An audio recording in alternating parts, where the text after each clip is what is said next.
Am I alone here with this? Am I the only one? I can't be the only one who thinks this way, surely. One day I came into work here and I turned my computer on and opened up Microsoft Word and I was greeted with a thing called Copilot. I wanted to write a recipe. So I said, what is this? Go away. I need to write a recipe here. The next thing I opened was Google, where I asked, how do you disable Copilot and take it away? And then I promptly proceeded to do it because Copilot is an AI-assisted writing tool that was just in my way because I wanted to write stuff. I wanted to do the thing, right? Writing, for me, is a joy and a pleasure. I enjoy it, I practice my craft, and I hopefully get better. I practiced for years. I don't claim to be amazing at it, but I write a book, and that's not nothing, is it? It is something, possibly enough, to allow me to call myself an author, amongst other things. I wanted to do the thing, is the point, because things are for doing. Thank you very much, technology, but it's not for me. Last week, I awoke about 5 o'clock in the morning, randomly. It happens after a string of classes, my head's buzzing. All the things we've spoken about in here and all the conversations we've had. I can't get back to sleep, so with the whirlwind of ideas in my head, I take myself downstairs in the dark and open up my home computer to Microsoft Word, and guess what? Copilot's there, not disabled on my home computer. Tut, tut, tut. I write what I was going to write. I get everything out, paste it into an email, whatever, send it away. And what I'm left with is a blank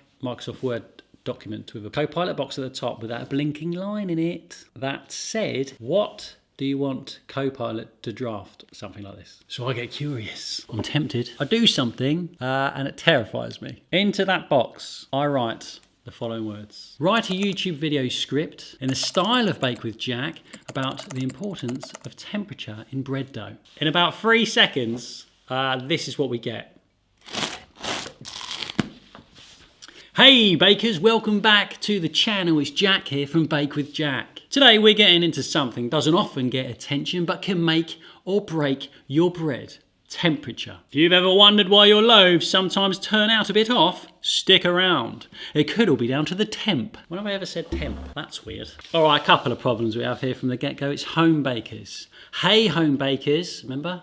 Home bakers. Also, this is really weird. I don't like it. We'll talk more about that in a bit. Let's carry on. The temperature of your dough influences how your bread ferments, its texture, and even its flavour. Warmer doughs ferment faster, giving you bigger bubbles and sometimes less flavour. Okay. Cooler doughs take their time, developing more complex flavours and a lovely chewy crumb. So, getting that temperature just right is key to bread you'll be proud of. For most home bread recipes, we're aiming for a final dough temperature of about 24 to 26 degrees C. Are you mental? Here's my favourite bit. That's around 75 to 79 degrees Fahrenheit for our American friends. It knows I'm English then, does it? This gives the yeast a happy environment. Not too hot, not too cold, helping it work steadily while the flavours develop beautifully. I don't know how far to go with this. It's kind of alarming. It's kind of fascinating and also quite alarming, and it also makes me feel a little bit like I'm redundant. It's information, but it doesn't have any of the things. I don't know what I'm trying to say here. Let's get to it in a bit. Writing and speaking is something that I like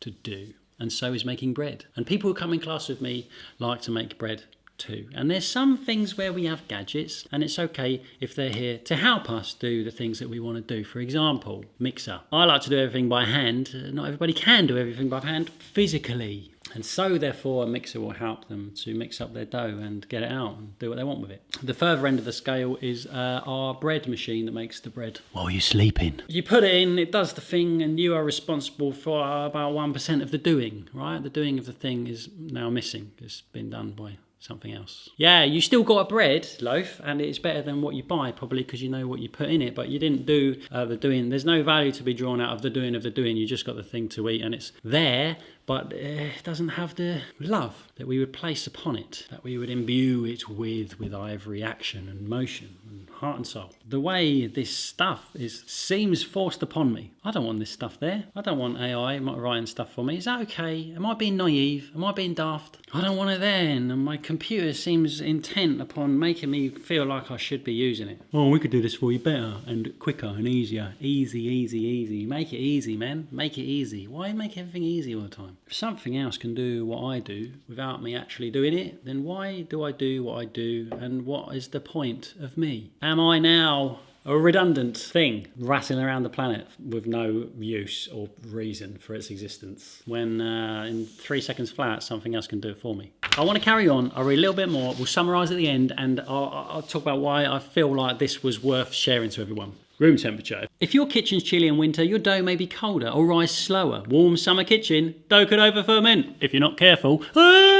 Stress! It can give you the things, but it can't remove the stress, can it?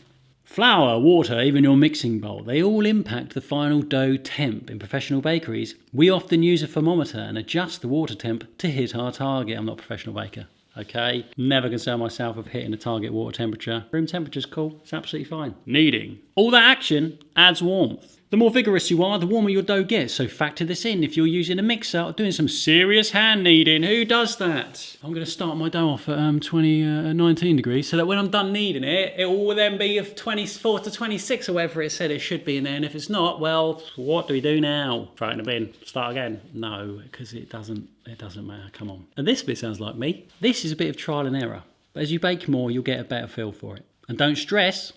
Even if it's not perfect, you'll still get decent bread. But nailing your dough temp, although I've never said temp, takes it to the next level. Yeah, I kind of don't really pursue things like that. But yeah, don't stress out about it. It's like it's saying don't stress out, but do stress. But don't stress out about it, but do stress out a little bit. Stress out just enough. What? The rest is just made up of waffle. Jack's top tips for nailing dough temperature is just a load of waffle. It holds no value to everyone. And I kind of want to read it out, but I kind of don't, because I feel like we've kind of rinsed this point now as much as we can. It's kind of said that the things that I say, but it hasn't understood the way that I like to say things and go about things. Top tips, use a thermometer. I'm not going to read it out. Use a thermometer, keep notes, be patient. Yes. It's a lie, say something, but it's also quite a lot of nothing.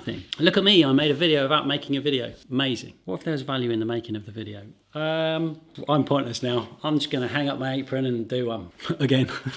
While the world continues to remove the doing of things, it can lead us to feeling like we're a little bit redundant. Like, what am I doing? I'm not doing anything. Watching other people doing things and getting other things to do things for me. It becomes our job to rediscover stuff. What doing things is, or what doing things was. What it brings to us in our lives. The value, what it brings to others that we choose to share it with. I had a couple of ladies in class the other day, retired, and they find joy in getting together. They bake bread together. It literally brings them together as humans. They get into a room and they spend a day of the weekend making bread together, and then they eat it, and it's wonderful, my gosh. I think that's why things rediscover things like bread making or willow weaving or whatever it is that you actually do it. Oh my gosh. Is it too much to ask? Is it too much to think, I'm going to do this? I think I'll do that. All these things bring us value in a way that we can't measure. I believe it's in the actual doing, I promise you. Not in the watching of doing, not in the delegating some other soulless mechanical thing to do it for you. While you go and watch other people do other things. Or you're too busy, whatever it is you're doing that doesn't hold any value. Oh, on that day I got curious, but I must admit it takes a lot of power to resist. It feels like these things are forced upon us sometimes, and I've got to resist with all my power to do things the easy way, the soulless way that brings me no value. And probably on some level brings you no value on a level that you might not be able to detect or put your finger on, but a level that is there. I want to write my recipes if that's okay with the rest of the universe, even though the universe keeps telling me that there's no point. I have a duty to be human in a world that seemingly doesn't want it, and that's one reason why I've returned to YouTube. To be human, to tip the balance and bring the human stuff instead of all the pap that we see. Come on. Let's do things that matter to us, shall we? And the people around us. I took this one step further on that day and I started typing other things into the box. I asked it to make me a recipe with a few key ingredients in the style of bread every day. It shocked me, made me feel kind of icky inside. And if you want me to make it, maybe that will be the next video and I'll make it and see what AI can make for us without doing it in a corny way, my gosh. Let's do the outro. So that's the lowdown on dough temperature. Next time you're making a loaf, give it a try and see how much difference it makes. If you found this useful, smash that like button. It's my favourite bit. Subscribe for more bread making tips and share your results in the comments below. Do it now, otherwise I'll come after you. Doesn't say that. Until next time, happy baking. And remember, make bread, not war. If you want the recipe, I'll make it. As always, I welcome your thoughts. I can't be the only one who feels like this, can I? Let me know your thoughts. Thanks for watching. I'll see you again.